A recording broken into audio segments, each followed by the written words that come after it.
હવે આપણે વર્તુળ ઉપર ફરી આવીએ છીએ। વર્તુળના પાછા બે ગુણધર્મો એવા બતાવ્યા છે કે એકરૂપ વર્તુળ અને સમકેન્દ્રી વર્તુળ એટલે શું એનો તફાવત। તો કે એકરૂપ વર્તુળો જે બે કે તેથી વધારે વર્તુળોની ત્રિજ્યા એકરૂપ હોય અને કેન્દ્ર ભિન્ન હોય તો તેવા વર્તુળને એકરૂપ વર્તુળ કહે છે। એટલે શું? તો કે હવે આપણે એકથી વધારે વર્તુળ કે આ એક વર્તુળ દોર્યું અને બીજું વર્તુળ દોર્યું, પછી આપણે વર્તુળની વ્યાખ્યા શું? તો કે એના કેન્દ્ર હોય, આ ઓ કેન્દ્ર હોય અને આ એની ત્રિજ્યા હોય। એટલે આ C1 કેન્દ્ર છે, R1 છે। અહીંયા હું બીજું વર્તુળ દોરું, એનું કેન્દ્ર હું C2 કરું અને આ એની ત્રિજ્યા R2 કરું।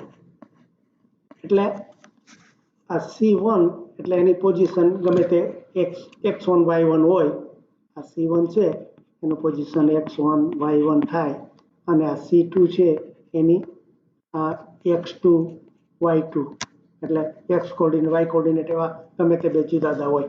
એટલે કે આ પોઈન્ટ અહીંયા આવ્યું છે, આ પોઈન્ટ અહીંયા આવ્યું છે।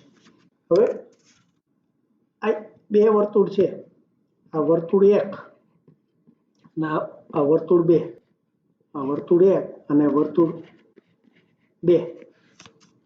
તો આમાં જો એમ કે તમે આ એના કેન્દ્ર જુદા જુદા છે, એટલે આ કેન્દ્ર એક અહીંયા આવ્યું, એટલે કે અને આ C1 ને C2 જુદા હોય, આ C1 બરાબર C2 નથી, એટલે બે જુદી જુદી જગ્યાએ આવ્યા। પણ આ R1 બરાબર R2 હોય, એટલે કે બેની ત્રિજ્યા સરખી હોય, એટલે કે આ 5 સેન્ટીમીટર હોય, આ એ 5 સેન્ટીમીટર હોય, એટલે તમે એક 5 સેન્ટીમીટરનું વર્તુળ અહીંયા દોરો, એક 5 સેન્ટીમીટર અહીંયા દોરો, તો પણ એ બંને એકરૂપ વર્તુળ કહેવાય। જેમ આપણે એકરૂપ ત્રિકોણ બધા શીખાતા ને કે બા બા બા બા ખુ બા ખુ ખુબા ખુ, એ બધું શીખાતા એકરૂપ ત્રિકોણ કરવા માટે। એવી રીતે હવે એકરૂપ વર્તુળ કરવા માટે શું? તો કે એની બેની ત્રિજ્યા સરખી હોય અને કેન્દ્ર જુદા હોય। એટલે આનું કેન્દ્ર અહીંયા આવ્યું, આનું કેન્દ્ર અહીંયા આવ્યું, પણ એની આ ત્રિજ્યા છે એ બંને સરખી છે। એટલે આ 5 સેન્ટીમીટર, આ 5 છે, જો આ 4 હોય તો આ 4 હોય, જો બે સરખી હોય તો બંને વર્તુળ 1 અને વર્તુળ 2 એકરૂપ કહેવાય। પછી આ બીજું સમકેન્દ્રી વર્તુળ એટલે શું? તો સમકેન્દ્રી વર્તુળ એટલે એક જ સમતલમાં આવેલા બે કે તેથી વર્તુળોનો કેન્દ્ર એક જ હોય અને ત્રિજ્યાના માપ જુદા જુદા હોય તે વર્તુળને સમકેન્દ્ર। એટલે આપણે જે એકરૂપ વર્તુળ કીધું હતું એમાં આપણે શું કીધું કે એના કેન્દ્ર જ સરખા ના હોય, આ કેન્દ્ર બે જુદા જુદા હોય, એટલે પણ એની ત્રિજ્યા બેની સરખી હોય। એટલે આની R1 હોય ને આની R2 હોય, તો R1 જેટલું R2 હોય તો આ બંને વર્તુળ એકરૂપ કહેવાય।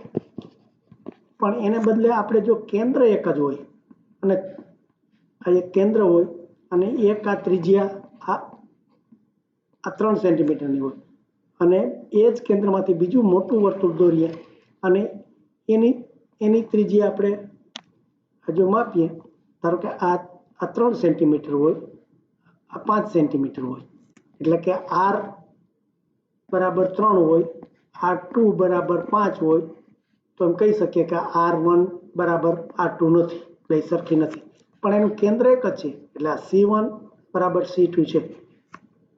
તો આને સમકેન્દ્રી વર્તુળ કહેવાય। સમકેન્દ્રી, સમ એટલે સરખું, સમ એટલે સરખું, જેનું કેન્દ્ર સરખું છે, એટલે કે એક જ કેન્દ્ર છે, એટલે એક જ માંથી આપણે બે વર્તુળ દોર્યા છે। એટલે જો આ કેન્દ્ર સરખા હોય અને ત્રિજ્યા જુદી હોય તો સમકેન્દ્રી કહેવાય। પણ જો કેન્દ્ર જુદા જુદા હોય, એની જુદી જુદી જગ્યાએ બે કેન્દ્ર હોય પણ એની ત્રિજ્યા સરખી હોય તો એ એકરૂપ કહેવાય। એટલે આ રીતે આ બે વર્તુળના બે જુદા જુદા વર્તુળની સરખામણી કરવી હોય ત્યારે આ બે આવી રીતે ઉપયોગ થશે।